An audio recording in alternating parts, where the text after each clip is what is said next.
प्रणाम बहनों। देखो, हम आपको टॉपिक पढ़ा रहे थे रासायनिक समीकरण संतुलित करना। तो रासायनिक समीकरण संतुलित करने के इस टॉपिक के अंतर्गत हम आपसे बात कर चुके थे कि रासायनिक समीकरण को किस प्रकार से संतुलित किया जाता है। रासायनिक समीकरण जब कोई भी रासायनिक परिवर्तन होता है तो उस रासायनिक परिवर्तन के अंतर्गत रासायनिक अभिक्रिया होती है। उस रासायनिक अभिक्रिया को हम जब उसके प्रतीक तथा यौगिकों के अनुसूत्रों के द्वारा जब हम सही तरह से व्यवस्थित करके लिख देते हैं तो वो रासायनिक समीकरण कहलाता है। तो रासायनिक समीकरण जो होता है, रासायनिक समीकरण कल मैंने आपको बताया था कि रासायनिक समीकरण जो होता है वो संतुलित और असंतुलित दो प्रकार की श्रेणियों में होता है। जिस प्रकार से एक तराजू के दो पल्ले होते हैं, उसी प्रकार से एक रासायनिक समीकरण के भी दो भाग होते हैं, जिसमें मैंने आपको चर्चा कर ली थी।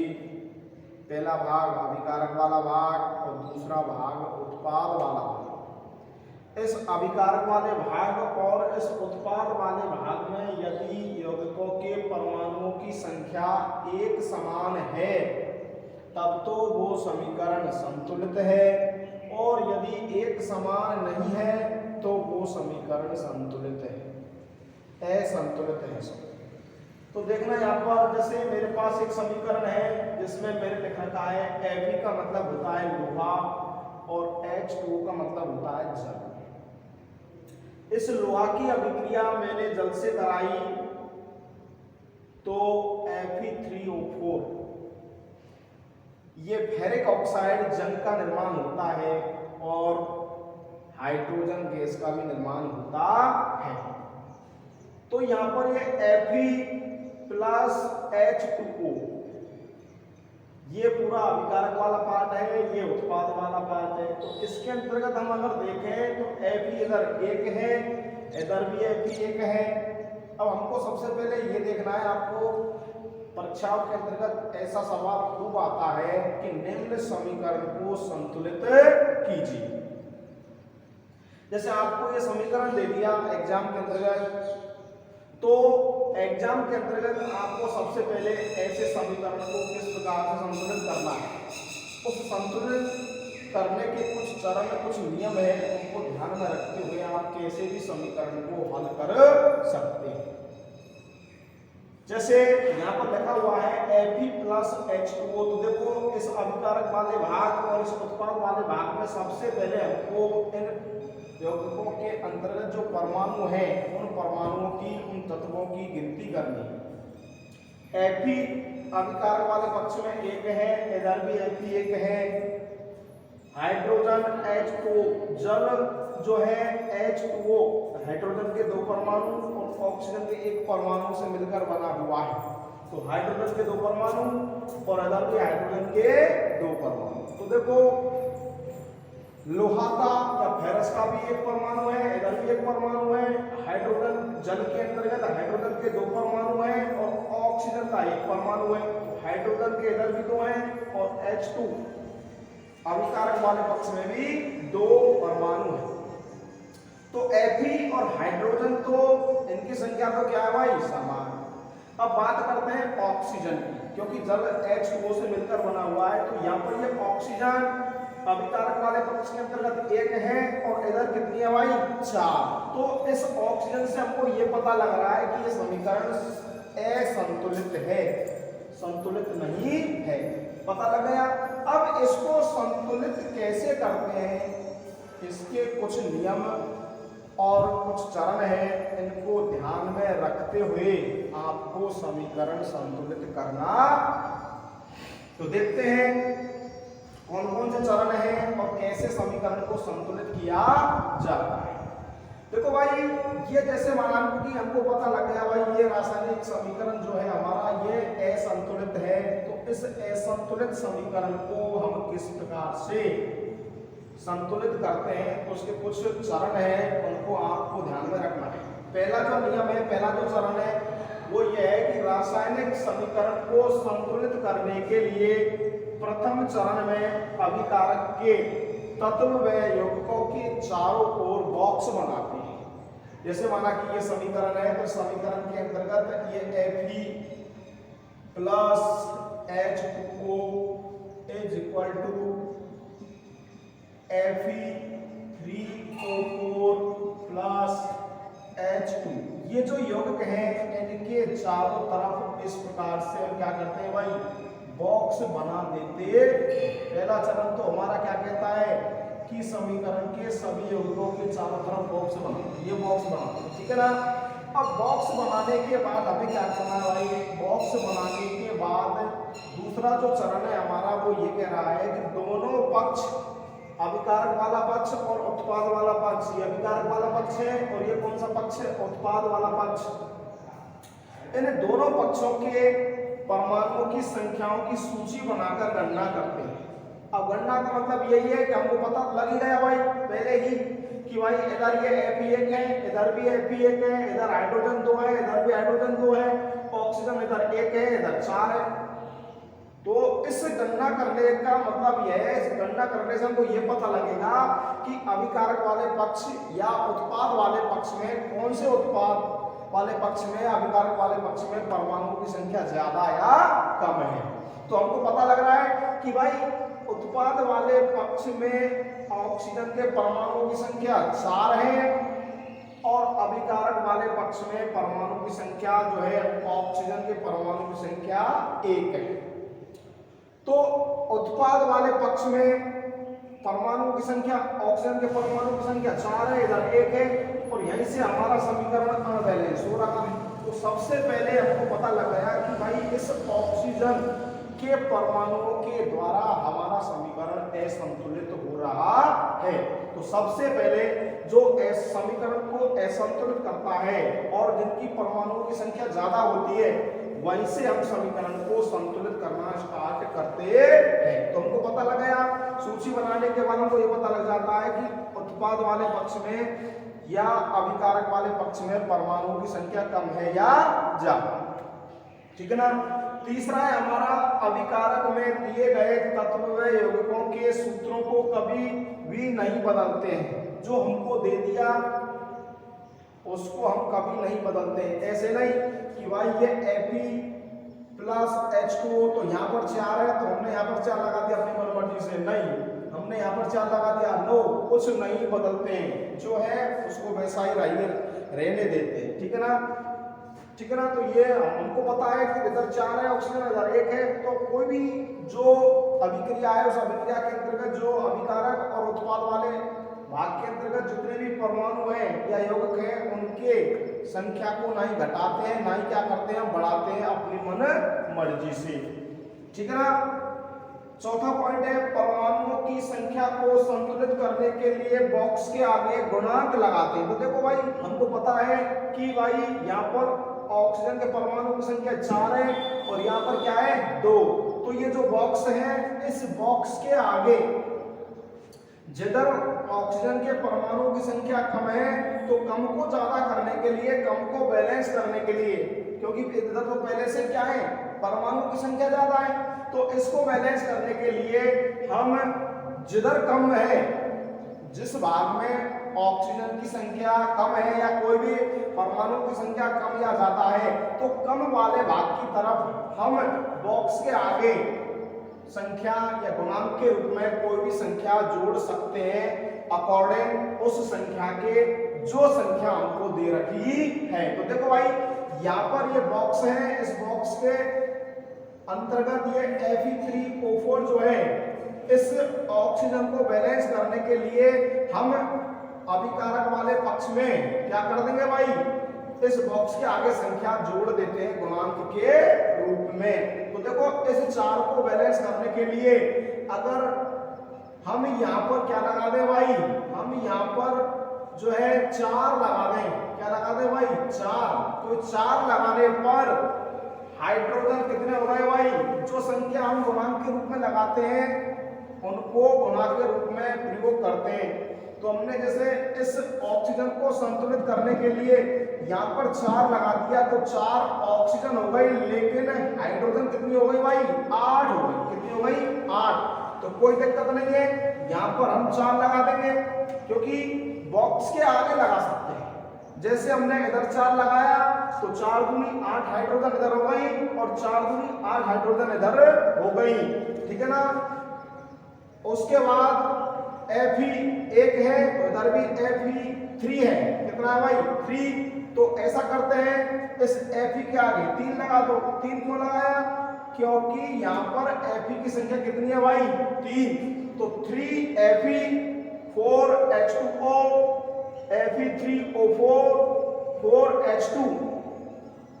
इस प्रकार से हम जब गुणांक के रूप में कोई संख्या जोड़ देते हैं तो हमारा समीकरण संतुलित हो जाता है, ठीक है ना। अब क्या करते हैं, अगले पॉइंट में समीकरण की जांच करने के लिए पुनः यौगिकों की सारणी बनाते हैं। सारणी कैसे बनाते हैं, जैसे हमारे पास ये हमारा क्या है, ये हमारा रासायनिक समीकरण है, जिसमें Fe इधर जगह नहीं है, इसके नीचे बना के बता देता हूं आपको।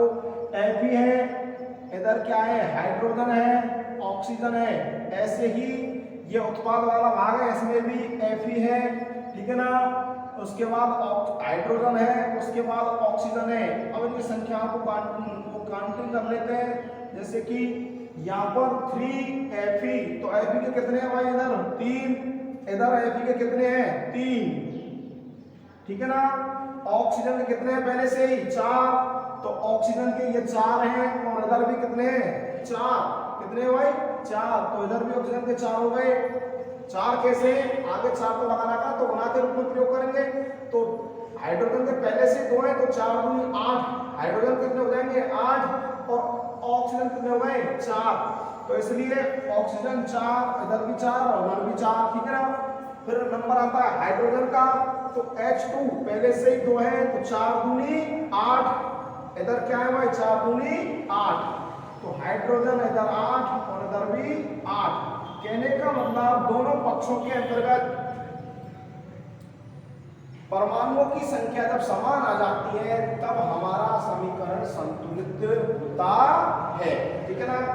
आगे 6वां पॉइंट है, अभिकारक व उत्पादों की भौतिक अवस्था को दर्शाने के लिए कोष्टक में ठोस के लिए S, जैसे कोई भी रासायनिक अभिक्रिया है, उस रासायनिक अभिक्रिया के अंतर्गत जो अभिकारक हम काम ले रहे हैं, ठीक है ना, और अभिकारक काम लेने के बाद या अभिक्रिया करने के बाद जो नया प्रोडक्ट बनाते हैं उनकी भौतिक अवस्था को, अभिकारकों की भौतिक अवस्था को दर्शाने के लिए हम उनके तत्व तथा यौगिकों के नीचे कोष्टक में उनकी भौतिक अवस्था दर्शाते हैं। जैसे जैसे आपको दिखाई दे रहा है 6वां पॉइंट है हमारा, अभिकारक व उत्पादों की भौतिक अवस्था दर्शाने के लिए कोष्टक में ठोस के लिए S का मतलब होता है सॉलिड, द्रव के लिए N तथा गैस के लिए G लिखते हैं। जैसे कि मैं आपको उदाहरण दे रहा हूं, यहाँ पर जैसे मैं आपको उदाहरण दे रहा हूं, यहाँ पर देखना ये वाला 6वां बिंदु है, इसका उदाहरण है। जैसे कि मेरे पास है CaO कैल्शियम ऑक्साइड। अब ये कैल्शियम ऑक्साइड जो है अभिकारक के रूप में ठोस अवस्था में, तो इसको दर्शाने के लिए कि भाई CaO जो है किस अवस्था में ले रहे हैं हम, ठोस अवस्था में, तो S लगा दिया। H2O जल द्रव अवस्था में है, तो उसके लिए L लगा दिया। तो इस S और L जो हमने इसके नीचे लगाया है, इससे हमको ये पता लग रहा है कि जो अभिकारक हम काम ले रहे हैं ये ठोस है या द्रव है या गैस है। तो देखो भाई CaO, इसके नीचे S का मतलब सॉलिड, तो इससे हमको ये पता लग रहा है कि CaO ठोस अवस्था में है। H2OL इसका मतलब जल लिक्विड अवस्था में है। जब ये दोनों अभिक्रिया करते हैं तब CaOH का होल्टवाइज, जिसका नाम है कैल्शियम हाइड्रोक्साइड, क्या भाई कैल्शियम हाइड्रोक्साइड, AQ का मतलब होता है एक्वस सॉल्यूशन, ठीक है ना। एक्वस सॉल्यूशन का मतलब होता है कि जब हम कैल्शियम ऑक्साइड को जल में घोलते हैं तब कैल्शियम हाइड्रोक्साइड का निर्माण होता है। किसका निर्माण होता है भाई? कैल्शियम हाइड्रोक्साइड का निर्माण होता है। ये कैल्शियम हाइड्रोक्साइड जो है जल में क्या हो रहा है भाई? विलय है, इसलिए हम इसको AQ लगा के दर्शाते हैं। AQ का मतलब जलीय विलयन में बन रहा है कौन? CaOH का होल ट्वाइस। तो देखो भाई यहाँ पर इस S ने CaO की क्या बता दी? भौतिक अवस्था। L ने जल की भौतिक अवस्था बता दी और इस AQ ने बता दिया कि जो उत्पाद बन रहा है वो जल के अंतर्गत घुला हुआ है, तो यह है जलीय विलयन। तो देखो भाई पदार्थों की भौतिक अवस्थाओं को दर्शाने के लिए हम S ठोस के लिए, L द्रव के लिए लिक्विड और गैस G के लिए दर्शाते या लिखते हैं कोष्टक के अंतर्गत। 7वां पॉइंट है अभिकारक में उत्पाद जब जलीय विलयन में हो तो कोष्टक में AQ। तो देखो जैसे यहाँ पर बन रहा था जल के अंतर्गत कैल्शियम हाइड्रोक्साइड, तो उसके नीचे हमने क्या लगा दिया? AQ। AQ का मतलब है कि जल के अंतर्गत ये जलीय विलयन अवस्था में है कौन? Calcium hydroxide. तो इस तरह से हम समीकरण को संतुलित करते हैं, ठीक है ना। 8वां पॉइंट और है कि कोई भी रासायनिक अभिक्रिया है, उस रासायनिक अभिक्रिया में जब उत्प्रेरक तथा ताप तथा दाब ऐसी अभिक्रियाएं होती हैं जिनको दर्शाने के लिए कुछ ताप की, कुछ दाब की और कुछ उत्प्रेरक की आवश्यकता होती है संचालित होने के लिए। तो जब किसी रासायनिक अभिक्रिया में उत्प्रेरक या ताप या दाब आदि की आवश्यकता होती है संपन्न होने के लिए, तो उसे तीर के निशान के ऊपर लिख करके दर्शाते हैं। जैसे कि N2 का मतलब होता है नाइट्रोजन। इस नाइट्रोजन की अभिक्रिया किससे करवा दी हमने? हाइड्रोजन से। तो नाइट्रोजन की अभिक्रिया जब हाइड्रोजन से करवा दी, N2 के नीचे लिखा हुआ है G और H2 के नीचे लिखा हुआ है G। कहने का मतलब N2 भी गैस है, N2 का मतलब नाइट्रोजन और H2 हाइड्रोजन भी क्या है? गैस। जब नाइट्रोजन और हाइड्रोजन जब दोनों गैस मिलती है और 773 केल्विन ताप दिया जाता है, दोनों गैसों को मिलाने पर 773 केल्विन ताप दिया जाता है और साथ में ही 200 ATM दाब दिया जाता है। तो देखो भाई ताप और दाब को दर्शाने के लिए अभिक्रिया के अंतर्गत इतना ताप काम आ रहा है और इतना दाब काम आ रहा है। तो ताप, दाब तथा उत्प्रेरक, उत्प्रेरक किसे कहते हैं? वे पदार्थ जो रासायनिक अभिक्रिया के वेग को घटा देते हैं या कम कर देते हैं और अभिक्रिया में स्वयं अपरिवर्तित रहते हैं, उन पदार्थों को हम उत्प्रेरक के नाम से जानते हैं। तो देखो भाई उत्प्रेरक ताप और दाब को तीर के निशान के ऊपर लिख करके दर्शाया जाता है। जब नाइट्रोजन गैस और हाइड्रोजन गैस को 773 केल्विन ताप दिया जाता है, 200 ATM दाब दिया जाता है, तब अमोनिया के रूप में, गैस के रूप में अमोनिया बनता है, ठीक है ना। तो यहाँ पर ये G लगा दिया क्योंकि यहाँ पर जो अमोनिया बनेगा वो गैस के रूप में बनेगा, इसलिए इसको नीचे क्या लगा दिया? G। तो इस तरह से ये हमारे रासायनिक समीकरण को संतुलित करने के कुछ नियम है, ठीक है ना।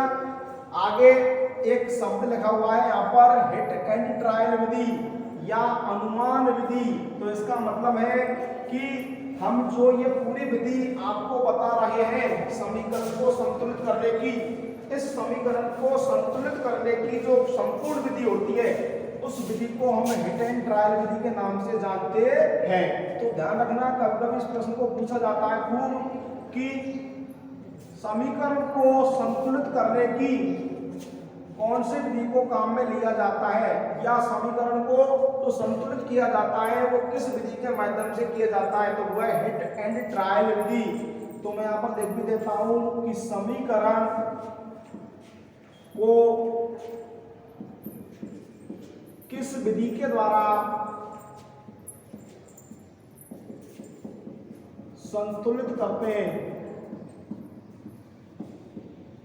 तो आपको जवाब देना है हिट एंड ट्रायल विधि। एक बार ये प्रश्न आ चुका भाई एग्जाम के अंतर्गत कि समीकरण को कौन सी विधि के द्वारा या कौन सी विधि के माध्यम से हम संतुलित करते हैं, तो वह हिट एंड ट्रायल मेथड। तो ये था आपका समीकरण संतुलित करने का कुछ व्याख्यान या कुछ नियम या कुछ चरण, ठीक है ना। ये वीडियो मैंने बेटा आपके लिए बहुत मेहनत से बनाई है, तो आप सभी बहनें इसको बड़े ध्यान से समझना और जो चीज़ नहीं आती है उसको मेरे से कमेंट के माध्यम से मेरे तक पहुंचाना। धन्यवाद, नमस्ते।